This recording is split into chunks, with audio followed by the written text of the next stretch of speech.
Bom dia. E aí, turma? Beleza do kart? Aqui quem fala, professor José Neto, seu professor de História, que está aqui toda semana para a gente poder debater e entender melhor o nosso passado. Mas entender melhor o nosso passado com um objetivo, com o norte, que é você se sair bem na prova do Enem, que é isso que interessa, né? Então você já tem reparado que ao longo das minhas aulas eu sou curto e objetivo, né?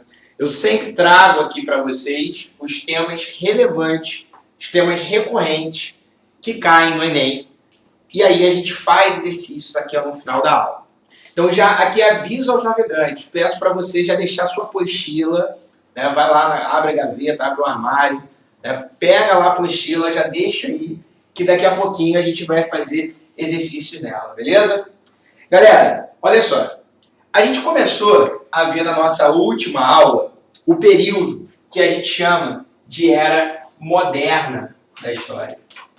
A Era Moderna, ela era baseada e fundamentada no que a gente viu, um termo que é muito utilizado pelos historiadores e que é importantíssimo de você saber para o Enem, que é o chamado Antigo Regime. Lembra disso?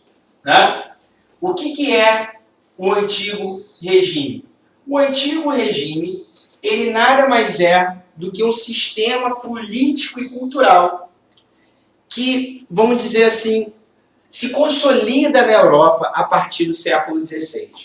Então, o seu aspecto político é o chamado absolutismo, o poder concentrado na mão dos reis, ok? Poder, né, ali centralizado. Ao mesmo tempo que a gente viu o seu aspecto econômico, o chamado mercantilismo. O rei tem a obrigação de defender o seu comércio nacional, ok? E ao mesmo tempo a gente viu o seu aspecto cultural, que é o aspecto da divisão da sociedade por condição de nascimento. Lembra disso, né? Uns nascem para rezar, primeiro estado, clero. Uns nascem para governar, que são os nobres. E o terceiro estado, o mais conhecido de todos, 98% da população nascem para trabalhar, que é o povão, o chamado terceiro estado. Vale lembrar que o primeiro e o segundo estado não pagam tributos.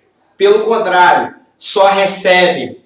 Só, como diz aí no bom ditado português brasileiro, né, que é mamam na teta. Né? Ou seja, tanto o clero quanto a nobreza só sugam a riqueza do povo e vivem lá todo dia no castelo, bebendo vinho, champanhe, fumando charuto, né? Vivendo nas mil maravilhas, enquanto a grande massa, a grande maioria de pessoas, principalmente camponeses, estão presos a essas pessoas por laços de impostos, por opressão mesmo do poder local.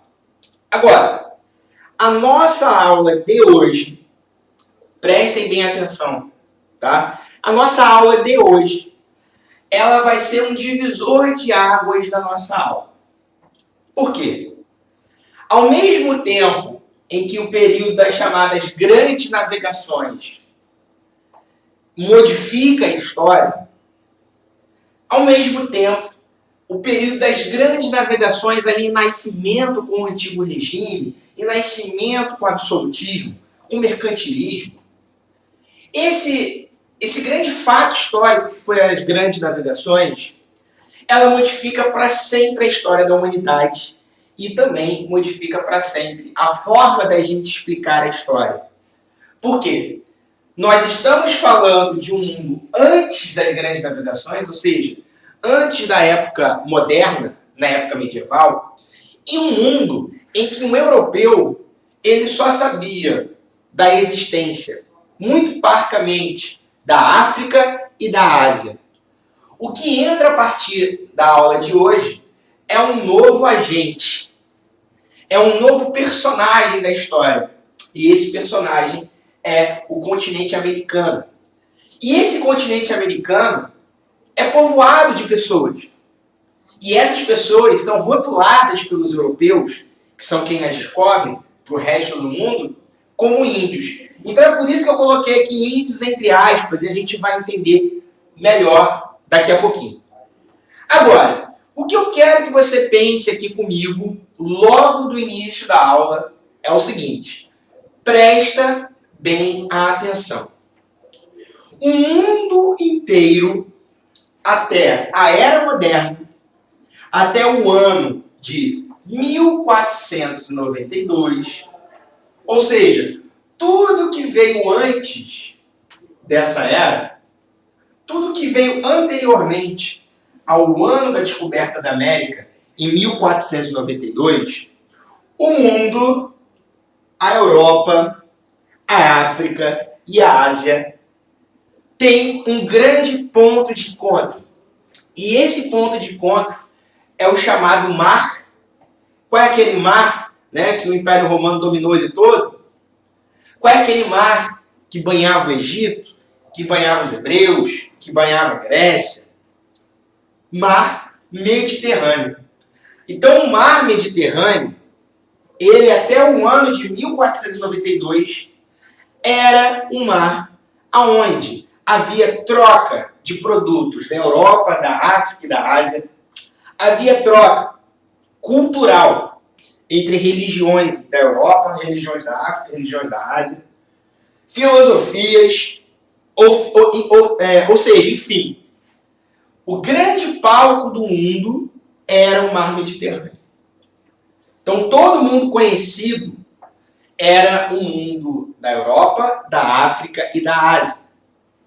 Esse grande palco, né, que serviu ali de ponto de encontro dos mais diversos povos do mundo, conhecido até então, ali passaram-se, como eu disse, livros, passaram-se produtos, passaram um monte de coisa, e inclusive doenças. Então, ao longo de toda a história da humanidade, a gente vai ver que uma doença que surge lá na Ásia, ela se dissemina na África e se dissemina na Europa. Uma doença que surge na Europa se dissemina para a África e para a Ásia. E isso fez com que, ao longo dos anos, até o ano de 1492, que é um marco da nossa aula, aquelas populações do continente africano, asiático e europeu tivessem, de alguma maneira, anticorpos contra vírus, bactérias, fungos, que ele já estava acostumado há séculos, para não dizer milênios. Agora, não era bem isso o que havia para um povo isolado que vivia nesse novo continente América. Esses povos chamados de indígenas, como a gente vai ver daqui a pouco, desconheciam doenças como a varíola, desconheciam doenças como a gripe, desconheciam, por exemplo, a peste bubônica, que a gente já viu, né, que foi a peste negra no século XIV, na Europa, né? Ou seja, esse ponto de encontro que ocorre no ano de 1492, e vocês vão entender o motivo disso, ele é um encontro para o bem e para o mal. Para o bem, que eu acredito, e vocês vão ver alguns elementos disso, aquilo ali significava algo bonito, algo, um elo perdido na história da humanidade, entre nativos americanos, no continente que a gente vive, entre europeus, africanos e asiáticos. Mas, ao mesmo tempo, teve seu aspecto negativo, e que a gente vai entender melhor aqui na nossa aula de hoje, tá? Ou seja, o que você vai ter que entender na nossa aula de hoje como sendo fundamental, tá?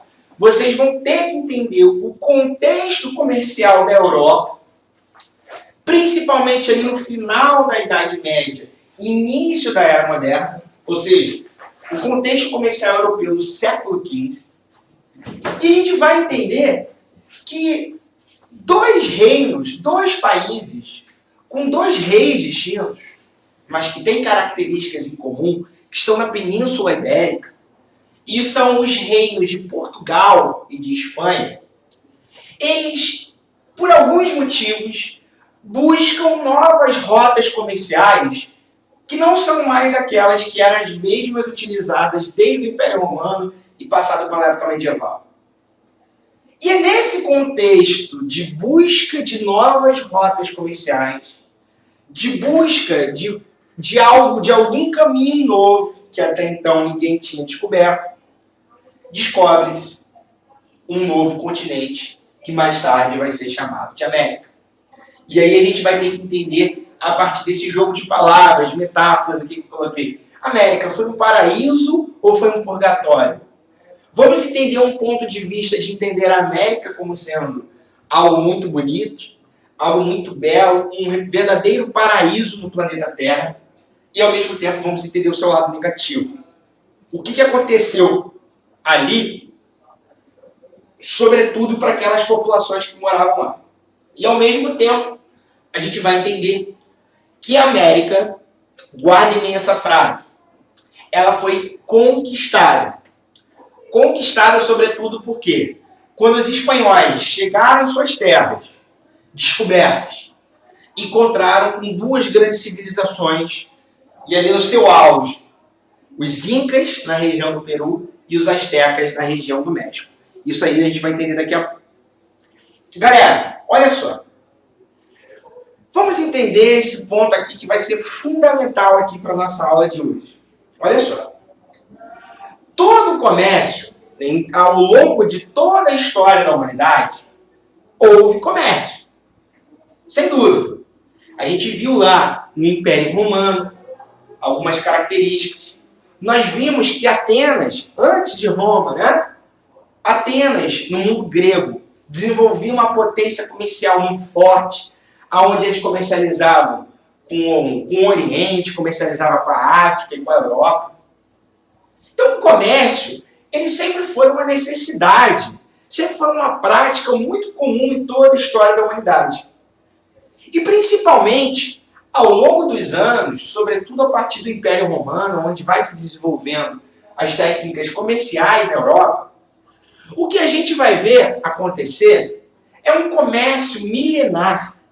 E esse comércio milenar, que é batizado de Rota da Seda, não sei se vocês conseguem ver aqui, o que era a Rota da Seda? Era a rota comercial que era transportada a partir de caravanas, de carroças, de cavalo, de boi, de jegue, né? Tudo aquilo que era mais arcaico, que vinha de produtos lá do Extremo Oriente, como países como China, Japão e principalmente a Índia. E ao longo daquele fluxo comercial, saía aqueles produtos típicos daqueles países e chegavam lá na Europa mediante uma série de comerciantes que iam, né, passando de mão em mão o produto até chegar na Europa. Então, por exemplo, temos aqui um produto que era extremamente belo, um produto que até hoje é caro, um produto que é tipicamente de um país, que é a seda, que vai dar o nome da Roda da Seda. Né? Como é que se faz a seda? A partir da criação, né, do inseto aqui, do bicho da seda. E ele vai criando teias e teias, e o homem pega essa teia e constrói tecido. E essa matéria-prima chamada de seda, ela era tipicamente produzida na China. Então, ao longo dos anos, como que chegava a seda na Europa? Né? Essa seda saía da China, ia sendo transportada de carroça, chegava na Pérsia, passava da Pérsia e ia para os árabes, passava para os árabes e ia para os turcos, e dos turcos saía para as cidades de Gênova e Veneza. Essas duas cidades da Itália, elas ao longo do período medieval, lembra do renascimento comercial urbano, elas vão ganhar destaque porque são cidades que são especializadas em importar, em comercializar os produtos que vinham do Oriente. E os principais produtos que vinham do Oriente, para você se situar, né, para não ficar, o que era? Estou falando, né? Era seda, que era esse produto que se fazia roupa, tecido fino, né, para pessoas ricas, e ao mesmo tempo os produtos que saíam da Índia, que eram chamados de especiarias. O que são as especiarias? As especiarias são o orégano, a pimenta, o curry, né? Todos aqueles temperos que quando você vai no mercado, ele custa ali um saquinho de tempero, de especiarias, R$ 3, R$ 2, muito baratinho. Mas se a gente voltasse no tempo e fosse para o século XV, século XVI, esses produtos eles eram caríssimos. E por que eles eram caríssimos? Porque vinha de longe. A especiaria vinha da Índia.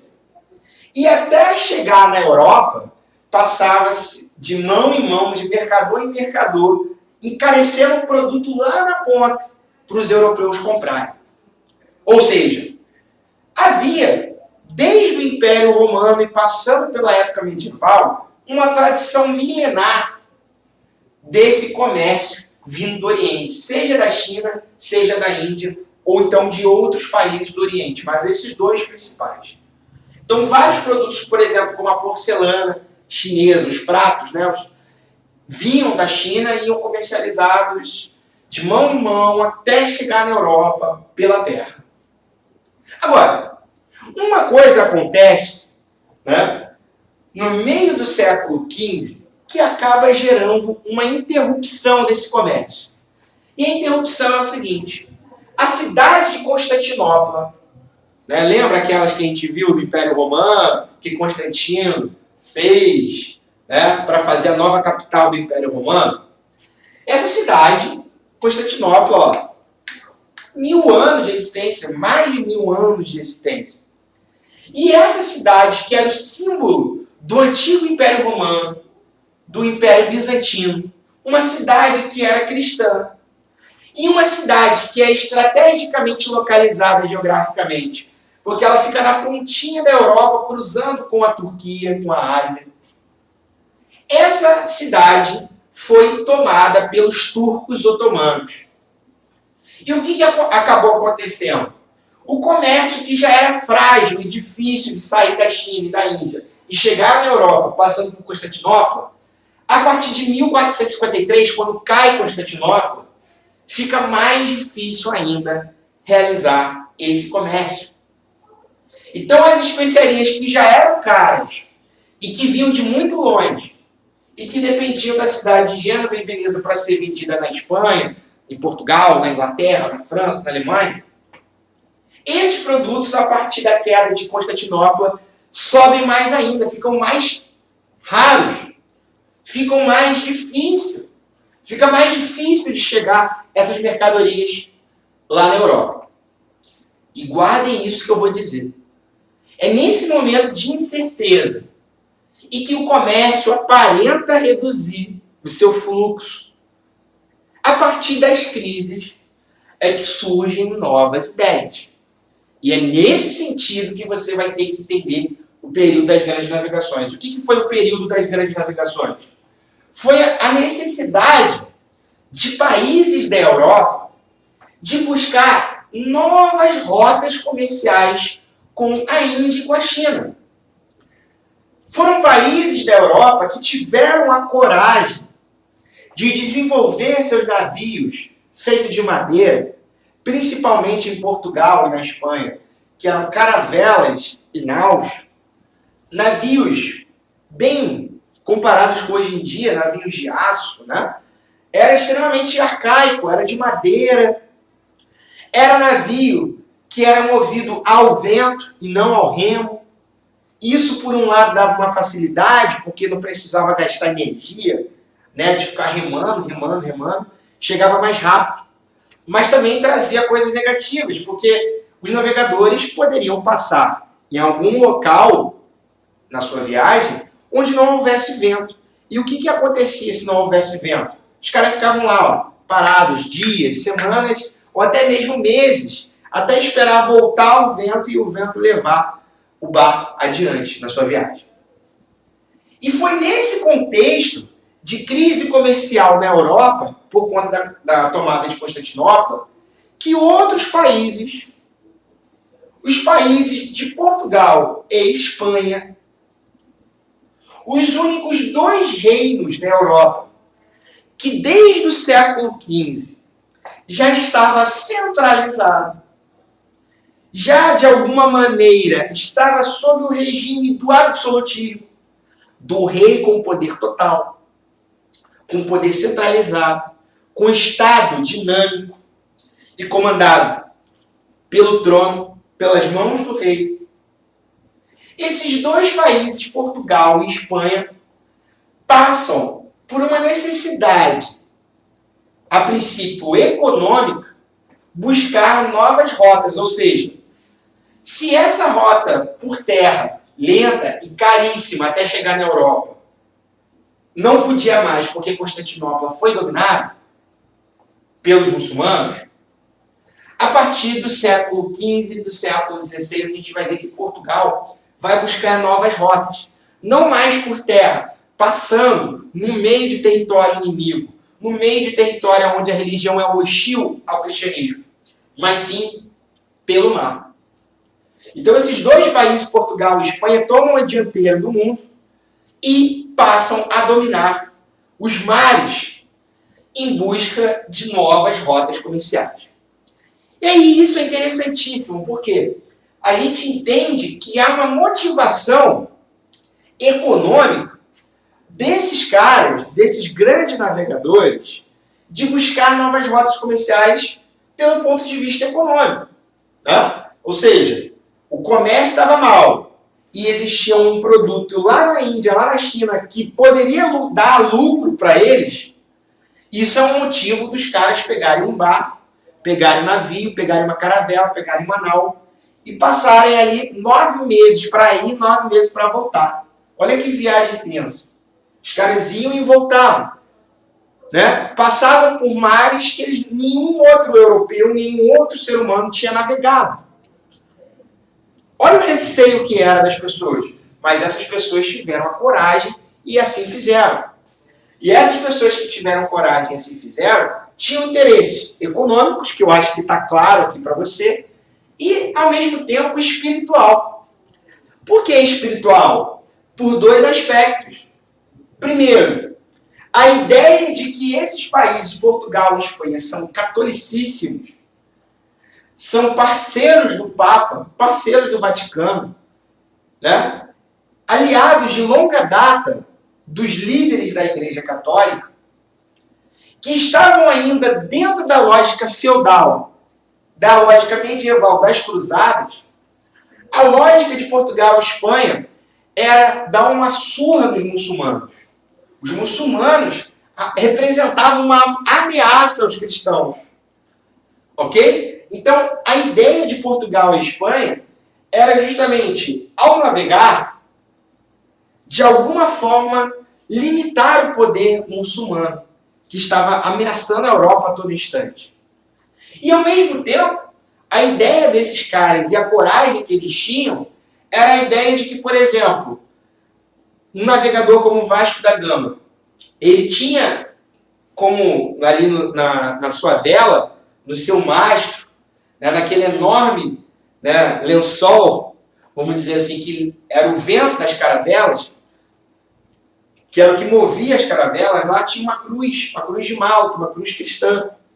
E essa cruz representava o quê? Para quem vinha de longe, aqueles navios saberiam que aquele povo tem uma religião, e essa religião era cristã. Ou seja, a ideia dessa galera era levar para os 4 cantos o Evangelho de Cristo, o Evangelho católico.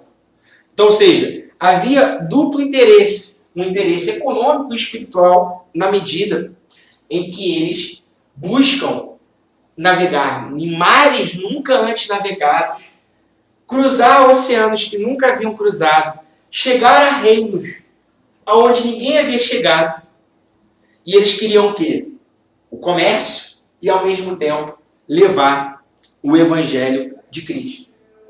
E é nesse sentido que você vai entender. Portugal foi o primeiro, né? Portugal foi o pioneiro nas navegações. E Portugal, sendo pioneiro nas navegações, eles faziam um tipo de comércio que os historiadores chamam de périplo português.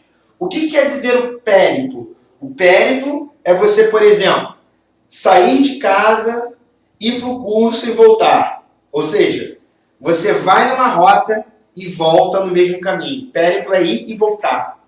Os portugueses faziam isso. O que era o périplo? Eles saíam de Lisboa, do Rio Tejo, iam navegando ao longo da costa africana até chegar no Cabo da Boa Esperança, né, onde hoje é a África do Sul, iam navegando, beirando o continente africano, no Oceano Índico, até chegar à Índia, até chegar na cidade de Calicut, por exemplo, uma cidade comercial na Índia. Essa viagem era marcada beirando o continente africano. Então, os portugueses, guardem isso, né? Isso aqui vai ser importantíssimo, essa informação para as próximas aulas. Os portugueses têm um conhecimento enorme sobre a África. Fazem comércio também com a África. Têm alianças com reinos africanos. E que isso vai ser fundamental para a gente entender no Brasil a escravidão. Mas guarda isso, que depois isso a gente vai ver melhor. Então, ou seja, Portugal faz o périplo. Ele viaja beirando o continente africano até chegar à Índia. E na volta faz o quê? Faz a mesma coisa, só que no caminho inverso. Então, mais ou menos, o tempo de ida e volta, que o cara saía de Portugal, ia para a Índia e voltava para Portugal, demorava ali 2 anos, aproximadamente. Né?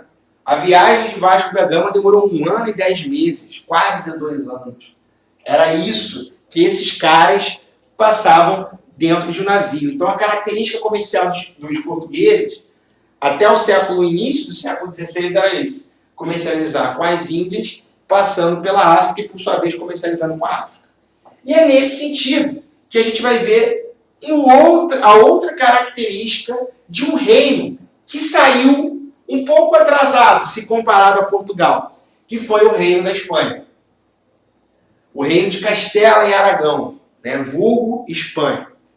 A Espanha, ela sai de um processo de unificação bem no finalzinho do século XV.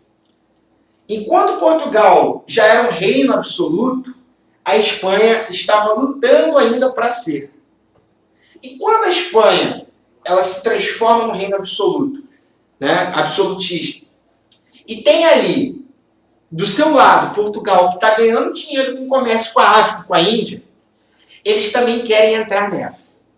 Só que eles entram nessa, né, tentativa comercial, de buscar também a Índia a partir de uma ideia de um genial navegador italiano chamado Cristóvão Colombo. Cristóvão Colombo, ele acreditava da seguinte maneira: bem, a Europa está aqui e a Índia está do outro lado. Os portugueses dão a volta pela África até chegar à Índia. Isso daí demora ida e volta 2 anos. A ideia de Cristóvão Colombo é o seguinte: bem, se a Terra é redonda e a gente sair aqui de Sevilha, um porto da Espanha, e em linha reta, em 4 a 5 meses a gente está na Índia, e em 4 a 5 meses a gente vem de volta. Né? Ou seja, em 1 ano ele chegaria na Índia, enquanto que os portugueses demoravam 2 anos para ir e voltar. Então Cristóvão Colombo consegue convencer a corte espanhola e eles financiam essa viagem de Cristóvão Colombo e ele segue esse ritmo, ele segue essa rota marítima.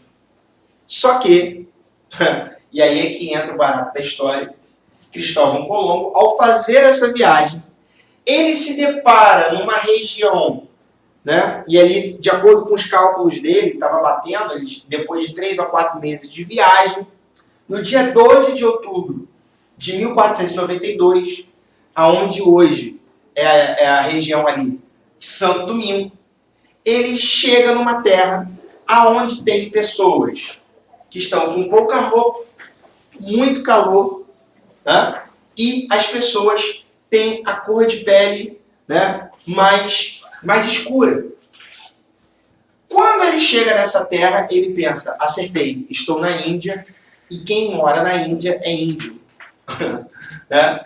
E aí tem o primeiro relato dele, que eu acho que vale a pena, na nossa aula aqui de hoje tem várias fontes históricas, onde ele dá um relato para o rei, o que ele viu lá nessa terra. Ele diz assim: as gentes dessa ilha e de todas as outras que encontrei, da quais tive notícia, andam todas desnudas, homens e mulheres, assim como as mães que os parem.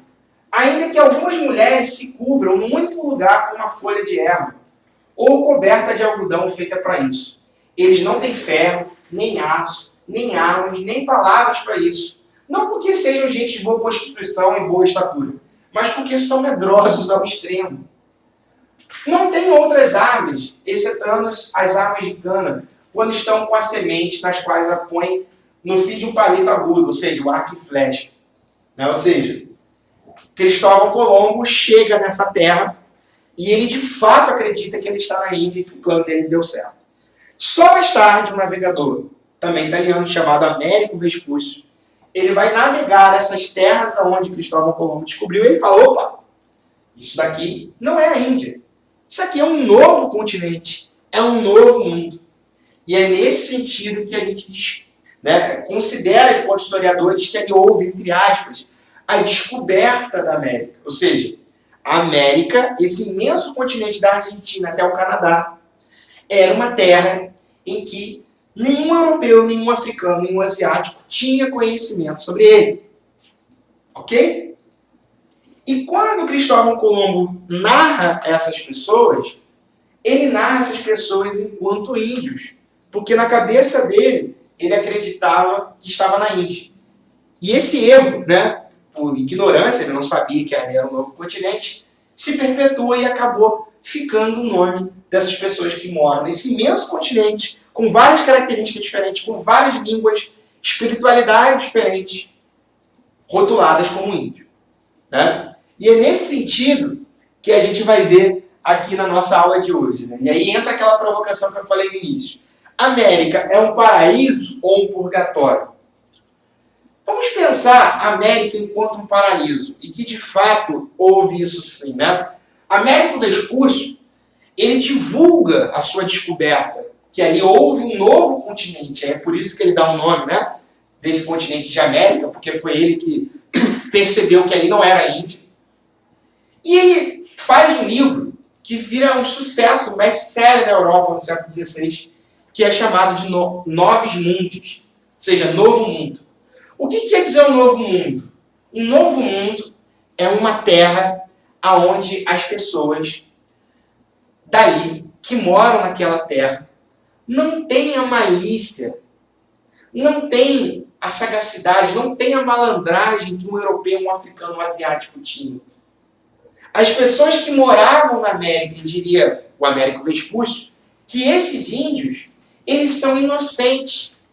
Então, uma das coisas que mais vai chocar o europeu nesse contato de diferentes culturas é o aspecto de pegar um europeu ali vestido que nem um bate-bola, com uma roupa imensa, numa terra de calor, enquanto os índios, eles estão nus, tomando banho de praia. Assusta a ideia para um europeu de ver que os índios andam nus, mas eles não são pervertidos. Ou seja, a nudez é algo como natural para os índios. E para o europeu, a nudez ela é pecado. Porque a tiça, ela tem um aspecto perversivo. É nesse sentido que a Europa, de alguma maneira, pensa a América como sendo um paraíso. Um paraíso onde há uma terra nova, uma terra jovem, uma terra onde essas pessoas que moram ali são puras e inocentes. Elas são praticamente como pessoas da época, da Idade das Cavernas, onde não tem ferro, alguns não fazem fogo, outros não têm escrita, não tem rei e não tem uma religião. Então isso é um absurdo na cabeça de um europeu. Como que um povo vive sem uma religião? Tá aí, os índios. Como que um povo vive sem viver de segunda a sexta, suando, trabalhando, ralando? Tá aí os índios. Por quê? Se eles estão com fome, eles pegam uma fruta e comem. Se eles estão com sede, bebem água de coco e bebem. E o que eles fazem depois de comer e beber? Vão dormir, vão namorar, vão brincar, vão fazer outras coisas. E o europeu não. O europeu tem uma mentalidade de acumular, trabalhar. Eu preciso trabalhar para acumular. Trabalhar. Né? Enquanto que os índios têm uma visão totalmente diferente. Então, ou seja, esse encontro que ocorreu em 1492 foi um encontro de povos, de culturas totalmente distintas. De um lado a Europa, com a religião, com a moralidade, com a filosofia, com a ciência, com o rei, com uma organização política. E os índios ali, sem nada, sem rei, né, sem religião, sem roupa até. Ou seja, é nesse sentido que eu quero que vocês percebam a América como sendo um paraíso. E ao mesmo tempo, do ponto de vista europeu, isso é maravilhoso, porque principalmente os espanhóis, eles acham, né? E aí eu já dou spoiler para vocês, né? A exploração, por exemplo, de prata no Peru foi acumulada ali por volta de 100 mil toneladas de prata no Peru. Né? E no México, eles encontram milhares de toneladas de ouro. Lembra lá do mercantilismo, né? Do rei europeu? Quanto mais prata e ouro o meu reino tiver, mais rico eu serei. Então, para os espanhóis, foi uma maravilha. Então você tem aqui esse desenho asteca, uma escultura asteca, toda feita de ouro, ouro puro. Por quê? Nessa terra, para os europeus, e aí tem esse famoso nome espanhol, né? O Eldorado, ou seja, uma cidade, uma terra onde tudo é feito de ouro, de cristal, de prata, tudo a ponto de riqueza. E aí eu acho que tem um texto aqui, uma fonte da época, que é a famosa carta de Pero Vaz Caminha, que eu acho que mostra e ilustra um pouquinho desse pensamento que eu disse que a América é um paraíso. Porque olha que bonito, né? Essa narrativa do Pero Vaz Caminha, que era o escrivão da viagem de Pedro Álvares Cabral quando descobriu o Brasil, né? E aí ele faz uma narrativa muito bonita, que eu acho que é um ponto crucial da história quando a gente pensa a América como sendo um paraíso. Ele diz o seguinte: além do rio, andavam muitos deles, os índios, né, dançando e folgando, uns diante dos outros, sem se tomarem pelas mãos, e faziam-no bem.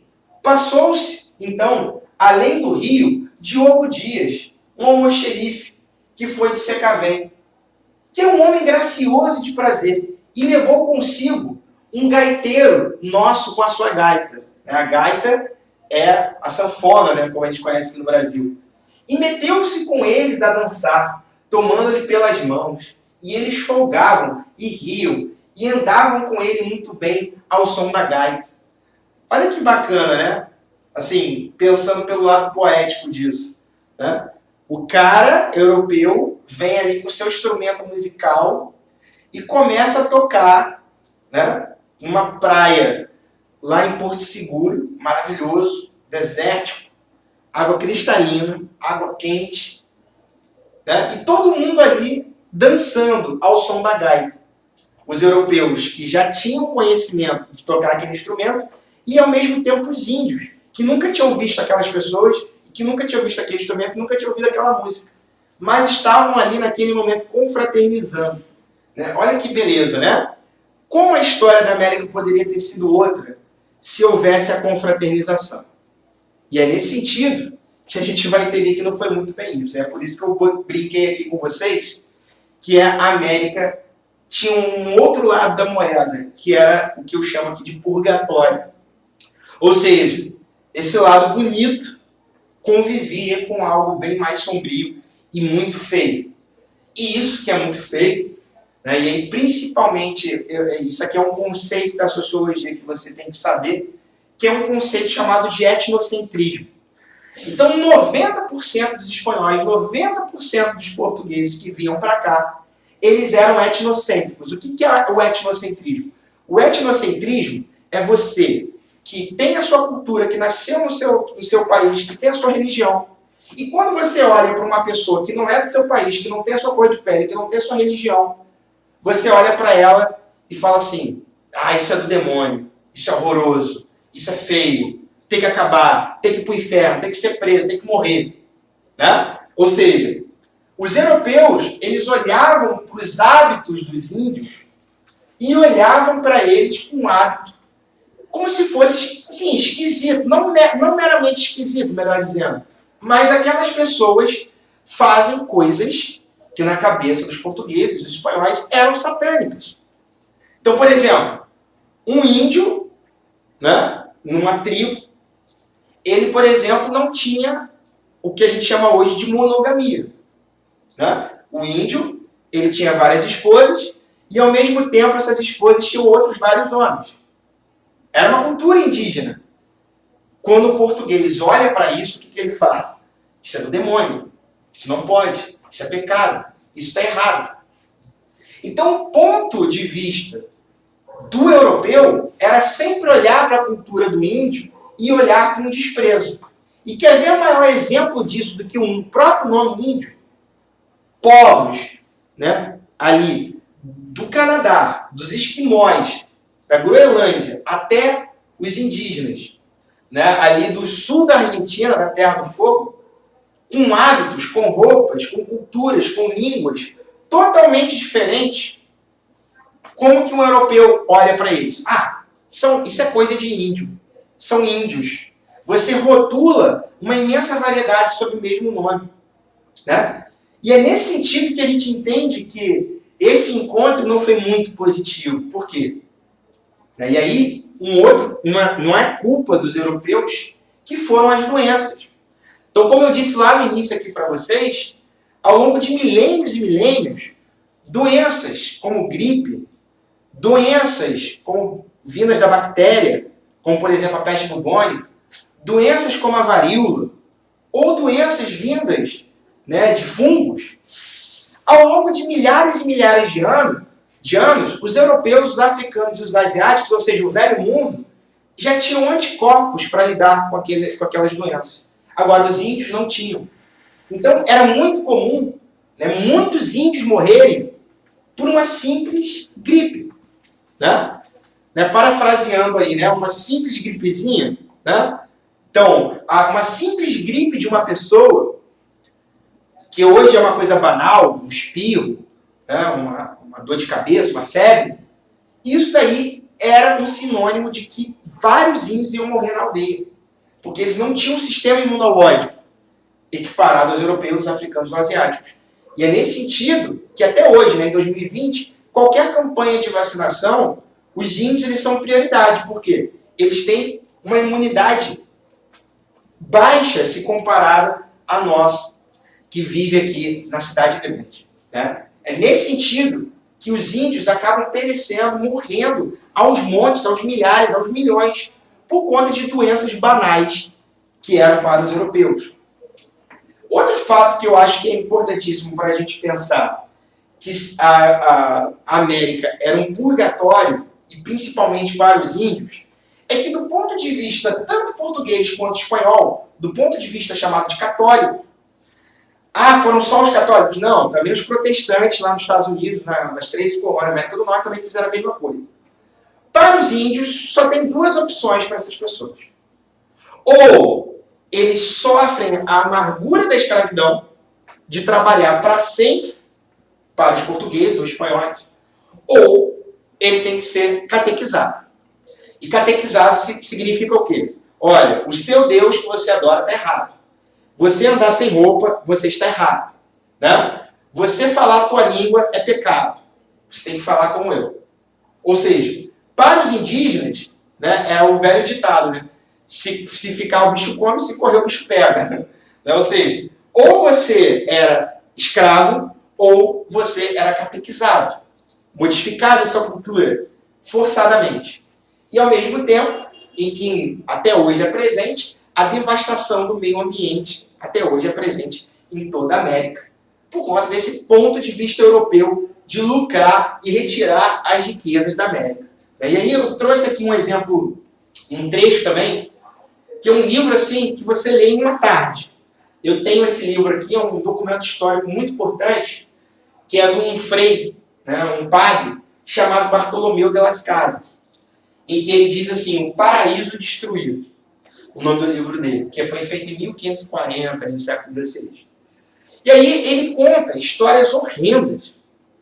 Né? A gente imagina que os horrores da história foram lá com Hitler só. Tá? Mas não foi. Isso começa desde o período colonial. A ideia do desprezo pela vida alheia, de matar, de destruir. E aí eu trouxe esse exemplo, até desculpa aqui usar essas palavras, mas é o que ele colocou, que é bem dura. Né? E você imagina quanto isso foi reproduzido aos montes, aos milhares de indígenas que moravam na América. E ele diz o seguinte: os espanhóis entravam nas vilas, burgos e aldeias, não poupando nem crianças nem velhos, nem mulheres grávidas e parturientes. E lhes abriam o ventre e faziam pedaços, sempre matando, incendiando, queimando, torrando índios e lançando-os aos cães. Né? Então, quando você olha uma coisa como essa, que você vê que no século XX um cara fez isso com os judeus, a partir do século XVI a gente vai ver os europeus fazendo isso a uns montes com os indígenas, africanos e alguns asiáticos. Ou seja, a América era um purgatório, era um paraíso para os europeus e um purgatório para os índios. E já aqui finalizando, um conceito que vai ser fundamental para a nossa aula é você entender que a América foi conquistada. E ela foi conquistada por quê? Porque principalmente na região do México e na região onde hoje é o Peru, que foi dominado pela Espanha, existiam dois reinos importantíssimos. No México, os astecas, e ao sul, né, do Equador, no Peru, os incas. Né? Para vocês terem uma ideia, a capital dos astecas, que era a cidade de Tenochtitlan, onde hoje, né, foi formada a cidade do México, que é a capital do México, a cidade de Tenochtitlan, ela tinha aproximadamente 600 mil habitantes. Lisboa, que é a capital de Portugal desde aquela época, tinha 100 mil habitantes. Tenochtitlan tinha muito mais. Tá? Tenochtitlan tinha rede de esgoto, Tenochtitlan tinha turismo, Tenochtitlan tinha pirâmide, Tenochtitlan tinha mumificação. Tinha uma civilização, meu amigo. Tá? Um reino com um rei. Ao mesmo tempo com os incas no Peru. Uma civilização formada ali, né, nas ruínas, ali onde hoje é Machu Picchu, né? Ali no Peru. A civilização inca. A mesma coisa, com as mesmas características. É interessante pensar que, por exemplo, os incas, eles tinham um calendário de 365 dias, assim como o nosso. Né? Então, o conhecimento astronômico, o conhecimento arquitetônico, o conhecimento medicinal desses povos eram absurdos. Mas, nos primeiros anos do século XVI, isso tudo evapora, isso tudo acaba. E isso tudo acaba porque esses reinos foram conquistados pelos espanhóis. Conquistado por Hernán Cortés, o primeiro deles, né, que domina os astecas, e conquista também os incas, formando o Peru, principalmente uma região muito rica de prata, né, onde pega ali um pedaço da Bolívia, Potosí, Francisco Pizarro. E aí entra naquele velho dilema, né? Professor, como que os espanhóis, um punhado de gente, uma minoria, conseguiu detonar impérios milenares de uma imensa maioria de astecas e de incas? Né? E aí alguns historiadores, durante muito tempo, as pessoas diziam, os historiadores, não, que eram por causa das armas dos espanhóis, que eram mais potentes. Pera lá, né? As armas naquela época não tinham ainda fuzil automático, não tinham metralhadora, não tinham granada. As armas daquela época não eram tão eficazes assim como são ditas. Mas tem uma coisa que é importantíssima, que são ditas por vários historiadores, é que havia uma astúcia espanhola. O que é a astúcia? Hernán Cortés chegava nos astecas, chegou no México, e ele observou que tinha desavenças dentro dos astecas.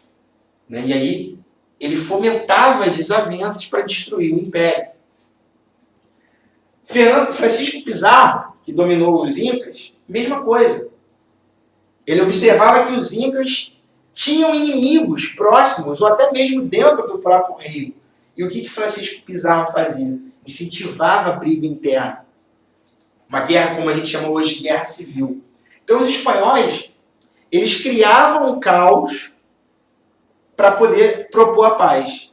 Né? Ou seja, né? Eles plantavam a discórdia e criavam uma solução. Criavam um problema e criavam a solução. Né? E aí tem uma história que é cruelzíssima, né? Que é o relato de Francisco Pizarro, só para finalizar, da conquista do Império Inca. Né? E aí o Império Inca tinha um rei, que era o rei Atahualpa. Esse rei Atahualpa era um rei riquíssimo, que morava em Machu Picchu e tudo mais. E aí Francisco Pizarro, olha a covardia, a astúcia desse cara, né? Ele chegou, mandou um diplomata, mandou um emissário e falou assim: Atahualpa, venha jantar conosco para a gente conversar, debater, conhecer a cultura, quero conhecer mais de vocês. E Atahualpa foi, e dizem que ele foi para impressionar os espanhóis. Ele foi com um monte de escravos e ele foi segurado num trono aqui nas costas, todo de ouro maciço. E aí quando ele chega nessa sala de jantar, né, o Francisco Pizarro mostra para ele uma Bíblia e ele diz o seguinte: né, aceite o Cristo, senão vai dar ruim para você. E Atahualpa não entendeu nada e viu, né, porque ele não falava espanhol, obviamente. Quando Atahualpa viu aquela Bíblia na frente dele, ele pegou e tacou no chão. E ali foi um motivo para poder sequestrar o rei Atahualpa, na covardia, né? Não foi uma batalha. Ele chamou, o Francisco Pizarro chamou ele para jantar. Né? E aí sequestrou ele e matou ele. E ainda disse o seguinte no final da vida dele: se você pedir perdão a Deus, a Cristo, se você pedir perdão aqui em nome da Bíblia, você pelo menos vai ser enterrado. E aí Atahualpa lá chorando, se ajoelhou, pediu desculpa, blá. E aí o que eles fizeram? Mataram ele e queimaram ele. Ou seja, são um bando de covardes, mas que conquistaram o Império Inca. Né? Ou seja, a América ela foi conquistada. Já existia 2 reinos na América em que os espanhóis foram lá e dominaram. E aí é por isso que o nome é chamado de conquista. Ou seja, não foi dado, foi uma conquista. E aí, abrindo a apostila, a gente já está finalizando, tá? Abrindo a apostila na página 54, questão 68. Página 54, questão 68. Aqui está um texto de Todorov. Olha o que ele vai dizer. Um encontro entre o velho e o novo mundo, que a descoberta de Colombo tornou possível, é de um tipo muito particular. É uma guerra, ou a conquista, como se dizia então. E o mistério continua o resultado do combate. Por que a vitória fulgurante, se os habitantes da América eram tão superiores em número? Se nos limitarmos à conquista do México, a mais espetacular civilização mexicana e a mais brilhante do mundo pré-colombiano, como explicar que Cortés, liderando centenas de homens, tenha conseguido tomar o reino de Montezuma, o rei Azteca, que dispunha de centenas de milhares de guerreiros? Ou seja, como que uma centena, 100 soldados, destruíram um império de milhares e milhares de guerreiros? E aí a pergunta: no contexto da conquista, conforme a análise apresentada no texto, uma estratégia para superar as disparidades levantadas foi: qual foi a estratégia espanhola para enfrentar esse imenso número de soldados infinitamente maior do que eles? Letra A: implantar missões cristãs. B: utilizar a superioridade física de mercenários africanos. C: explorar as rivalidades existentes entre os próprios nativos. D: introduzir os vetores para a disseminação de doenças. E: comprar terras para o enfraquecimento das teocracias. Qual foi a forma, a estratégia de Cortés para poder destruir aquele império? Qual é a letra? Letra C. Ou seja, eles exploravam as rivalidades existentes. Observe que a letra D também faz sentido. Disseminar doenças. Né? Lembra que eu disse do sistema imunológico e tudo mais? Mas nesse momento, a estratégia dos espanhóis era fomentar a rivalidade. Tá? Era nesse sentido. Página 167, questão 5. Página 167, questão 5. Texto 1 e texto 2. Texto 1. Documentos do século XVI algumas vezes se referem aos habitantes indígenas como os Brasis, ou gente brasílica, ou seja, está falando da América Portuguesa e do Brasil. E ocasionalmente no século XVII, o termo brasileiro era a eles aplicado, mas as referências aos status econômicos e jurídicos desses eram muito mais populares. Assim, os termos negros da terra e índios eram utilizados com mais frequência do que qualquer outro. Ou seja, tem pele morena, tem pele escura, tem pouca roupa e está no meio da selva, índio. Ah, mas eles têm uma língua assim, índio. Texto 2. Índio é um conceito construído no processo da conquista da América pelos europeus, desinteressados pela diversidade cultural, imbuídos de forte preconceito para com o outro. Um indivíduo de outras culturas, espanhóis, portugueses, franceses e ingleses, terminaram por denominar da mesma forma povos tão diversos quanto os tupinambás e os astecas. Para o europeu, um tupinambá no Brasil, no Rio de Janeiro, é a mesma coisa que um asteca. São índios. Têm pele escura, moram aqui, têm pouca roupa e não são cristãos. E aí a pergunta. Ao comparar os textos, as formas de designação dos grupos nativos pelos europeus durante o período analisado são reveladoras da A. Concepção idealizada do território. B. Percepção de uma corrente ancestralidade, de uma certa ancestralidade. C. Compreensão etnocêntrica acerca das populações. D. Transposição das categorias originárias do imaginário medieval. E. Visão utópica configurada a partir de fantasias e de riqueza. Qual é a alternativa correta? A visão dos europeus sobre a imensa diversidade de nativos do continente americano. Eles rotulavam tudo como índio. Por quê? Porque eles tinham uma visão o quê? Etnocêntrica, ou seja, letra C novamente. Ok? Já está terminando. Página 245. Página 245, 245, questão 43. 43. Texto. A língua de que usam por toda a costa carece de 3 letras. Convenha saber, não se acha nela nem F, nem L, nem R. Coisa digna de espanto. Ué, eles não têm L, não têm R porque é o Cebolinha? Não. É uma coisa digna de espanto porque eles não têm fé, ou seja, F, não têm lei, L, e não têm rei. E dessa maneira vivem desordenadamente, sem terem, além disto, conta, nem peso, nem medida. Olha aquela visão, né? Ou seja, os índios estão fazendo besteira por aí, cometendo pecado, tendo um monte de esposa, tendo um monte de marido, né?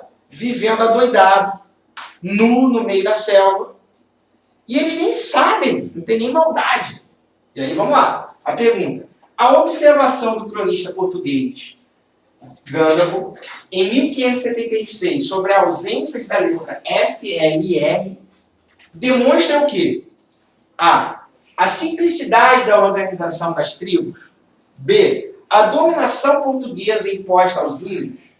C. A superioridade da sociedade europeia. D. A incompreensão dos valores socioculturais indígenas. E. A dificuldade experimentada pelos portugueses no aprendizado da língua. Ou seja, o que ele fala que eles não têm F, nem L, nem R, não é por uma questão gramatical. Eles estão falando por uma questão cultural. Não tem fé, não tem lei, não tem rei. Por que os portugueses tinham essa visão? Porque, letra D, eles não compreendiam os valores indígenas e nem queriam entendê-los. Ok? Ou seja, mais uma vez, o etnocentrismo. E a última, para finalizar. Vou passar isso daqui. Página 373. 373, questão 41. E aí é um relato de um asteca que perdeu a guerra. Ele diz o seguinte, uma poesia, né? O canto triste dos conquistados, os últimos dias de Tenochtitlan. Nos caminhos jazem dardos quebrados, os cabelos estão espalhados. Destelhadas estão as casas, vermelhas estão as águas, o rio, como se alguém as tivesse tingido. Nos escudos esteve nosso resguardo, mas os escudos não detêm a desolação.